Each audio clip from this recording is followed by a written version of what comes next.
Much, Naved. So I'm only qualified to comment on the first two presentations here, and I'll try to give you a little background about our company and what we do. We're basically a supply chain management company where we help organizations, both buyers and suppliers, to meet, and we create these relationships and we help build these relationships. We're primarily a company that specializes in textiles and apparel, so therefore the discussion we had earlier is relevant to what our company does.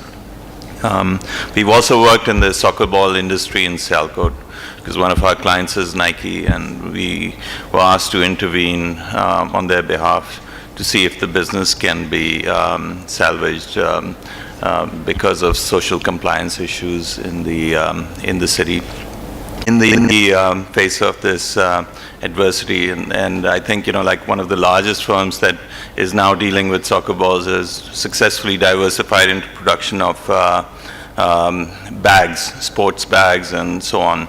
So and they are one of the most successful manufacturers globally of this product. The other part is that in the case of soccer balls itself, the hand-stitched ball has been on its way out for a long time, and I think a big part of the reason why Eric's graph indicated a decline in Pakistan's share of the US market is that the machine-stitched ball has overtaken the hand-stitched ball because of its efficiency and cost of production. So on a retail level, for example, a hand-stitched ball will sell for $35. A machine-stitched ball will sell for less than $10 because of the low production cost involved. And China has been the initiator of this ball, but the firms in Pakistan are equally capable now to meet those production costs.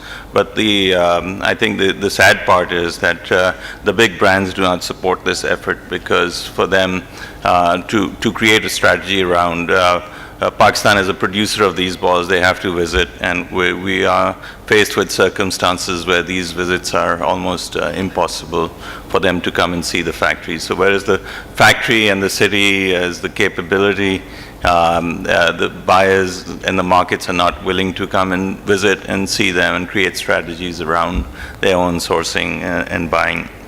So I think then that goes back to the discussion we had earlier around the productivity indexes, on how productivity can further be induced or increased or enhanced in this business. I think the firms would be receptive to it, but their bigger problem is that the markets are not responding to an item which has been their traditional bread and butter, and it's now really not alive anymore.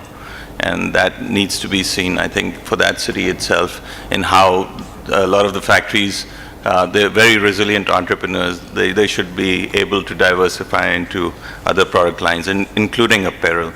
And one of the interesting things in the current day scenario with the GSP Plus coming to Pakistan is that there is a bigger demand on the apparel side.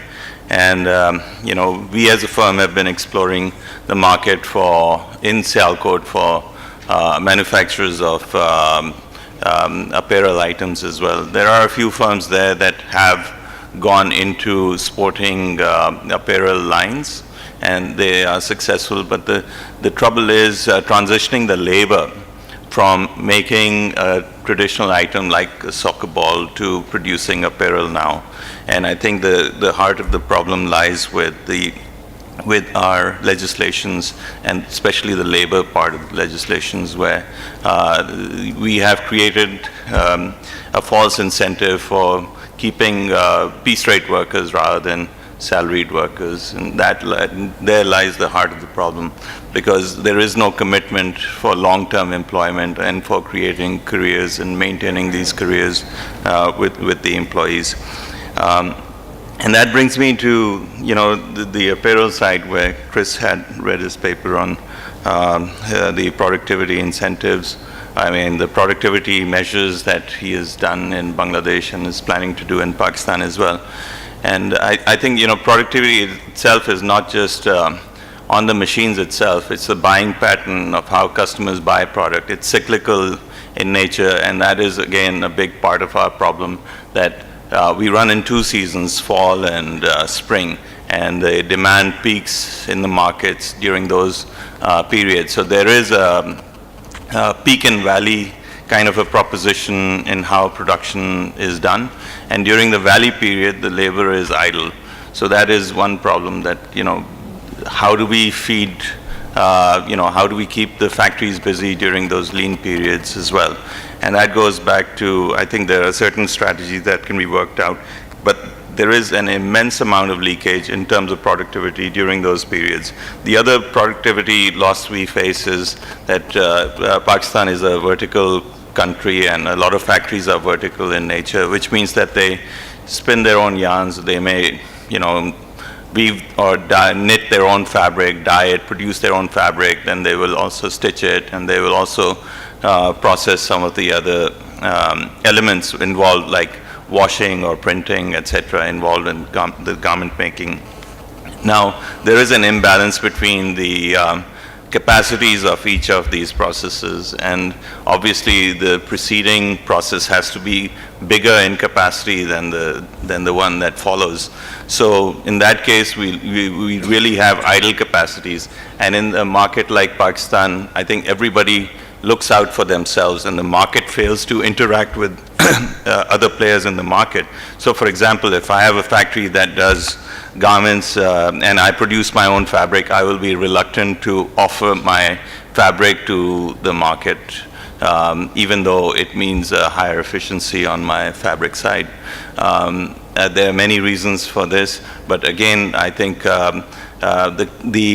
it's an attitude and it's a cultural thing that we try and protect this, and that also goes back to resistance to change that Chris was talking about. Our industry and our entrepreneurs are also resisting this phenomena, where they need to share their capacities with the rest of the industry. And that comes to, I think there could be legislations again that could incentivize factories that that work with each other, that are sort of have alliances, horizontal alliances within the markets. Another factor here is the role of the trade associations, which is a very important element. And trade associations are really instruments by which the government can impregnate their policy into the industry. We have an almost redundant structure of associations, and I think Pakistan is ready for re-engineering of these trade associations, without which we cannot really implement some of the important policy goals that we may design or envision for the industry. So these are some of the important things. Of course, productivity here is key, and that goes back to an attitude of seeking perfection in any, whether you're in industry or service or any business, you strive for perfection. And the ability to measure productivity and the ability to improve it is important for a business to survive. And I think that, again, Pakistan does not have an instrument by which we can even measure right now and say, where are we on a scale of 1 to 10 within the industry, within Pakistan, or with regards to our competitors globally. I think it's like driving a car without a speedometer, that it's very difficult to maneuver into, on your journey without a speedometer. And it's the same thing with the benchmarking for the industry. That's a very important element. And the government should have undertaken this, the industry and the trade associations should have undertaken this a long time back and on a regular basis, because it gives us feedback on how we are doing as we move along this journey of continuous improvement. We as an organization work with about 50 factories, and we constantly benchmark them for performance. So we have a pretty good gauge internally, but as a country, I think if the industry is to play a significant role, it already has positioning because of the huge amount of labor it employs and the huge opportunity it can present to the country for generating exports and revenues. Then it must adopt these methods of improvement across the board, so that not just a few companies benefit, but the whole industry comes about. So that basically are my observations on these presentations. Thank you. Thank you very much. I think the very interesting and insightful comments, and maybe I'll just give a minute each to the two presenters on their papers to comment. Okay, thanks very much. I had no idea that I'd have such a qualified discussant to discuss this project, so I'm very happy that Mr. Hasan was able to give feedback. So I wanted to agree on something you said about piece rate, so that piece rate solves one problem. I think it minimizes costs in a very stable technological situation, but it creates others, and in particular, that once you've established a piece rate system, it impedes innovation and technology adoption. And so the idea that we might want to encourage firms to consider other types of wage contracts seems to me to be right on. I think you're a little bit more pessimistic about the industry than I am. Basically, I agree that the hand-stitched balls have been a long decline. No, and they're probably going to survive at the high end of the industry, or relatively high-end players. Many players still prefer those balls and that sort of thing. But that the industry has to move to the machine-stitched balls. But actually, there are firms that have done this. I mean, the larger firms, but they're able to do it, and according to them, they're actually cost competitive with China, especially now that Chinese wages are rising, as Chris has mentioned. I had to try to speak slowly, given Chris's admonishment. But anyway, so the machine stitch is viable, and many of the skills and the knowledge that firms have in Sialkot can be transferred to machine stitch. It's not a completely different technology like the thermal molding is. Many of this, the stitching is different, but other parts of the process are similar. And so I think that there's, I'm more optimistic that they'll be able to make that transition. They have to learn how to innovate and how to adopt new technologies, et cetera, but it's too early to throw in the towel for me. Thank you. And Chris? Just two. I'll just pick up on two things. One is the issue of the trade associations and the role they play. I think a lot of this training and a lot of these issues. So the training is a lot of it is general skills. And one of the things the factories say, they don't want to pay for the training because, of course, if they pay for the training, the worker leaves, goes to work for somebody else. And I think the trade associations play a big potential role in providing that. Either the government or the trade association, but I think the trade associations have a big role in exactly those kinds of activities and those kinds of things. And the second is just to say on benchmarking, we're on board. We're gonna we would I think we do find, especially in the sewing part, where you can make comparisons across products and across firms and factories, that the benchmarking can be quite useful, and we think that even providing, I'm sure you do this with your suppliers, but even providing the companies the information.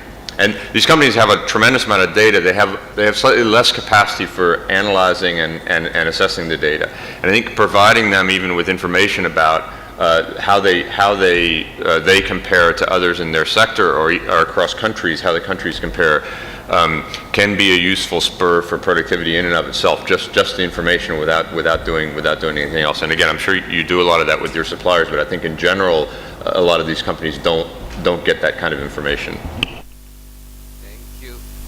Now we have competing demands. We're running late, and we got lunch. But I think it'd be unfair to the audience who've been sitting so patiently to not give some time. So we'll take a few questions, but no comments, please, and just brief questions, and identify yourself as well as the person who you're addressing your question to. Thank you.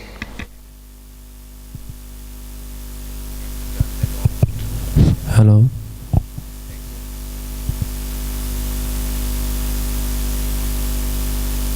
Are there any questions? Seems otherwise people are desperate to get to the lunch. Small comment and maybe a question as well is that, as a recommendation, you said that, perhaps there is a need of a bit of subsidy from the government to promote technology and technological innovations. I was just wondering, you didn't touch on the issue of training of employees, because employees are reluctant to adopt technology because they think that perhaps they would lose jobs. So if you have technology, you need different people with different skills, so that could be replaced, and there is an issue of employment and other. I think that is the basic issue, and to address that one, you need to kind of train employees so that they don't consider technology as a kind of which could impact their employment, but an opportunity on which, they can move further. So I was just wondering, why didn't you touch on that Thank you. particular? I think that's a good question. Tend to have, there's sort of an implicit promise of long-term employment that's lacking in many cases. To my experience in Pakistan and many other places, that workers have to, even if the particular job that they're doing is replaced, they'll still be employed. If they have that confidence, they're much less likely to resist and much more likely to cooperate in the adoption process. So that's something firms could decide on their own, but it is an important step. Yep. Thank you. And yes, please. I just, and then also, concerned that whether training was going to make people leave. I was just wondering whether you had thought about the issue of potential holdup of the worker with the firm, especially in the case of these industries that are very agglomerated, because workers do move between factories, and I'm just wondering whether workers are concerned to some extent, maybe it doesn't apply for this technology, but maybe for other technologies, that workers would be resistant to a change in the production that would make their skills more firm-specific and make them less able to move within the cluster. Possible. So certainly one could write down a model with that. I don't know if it's, and that we haven't seen much of that, or we haven't had workers tell us that. Actually, I should mention Tariq Razaj, our RA, is here. He could say more about this, since I'm not speaking in Punjabi with workers. But in any case, it seems very plausible, but I don't know more than that. Chris, do you have anything on that? Okay.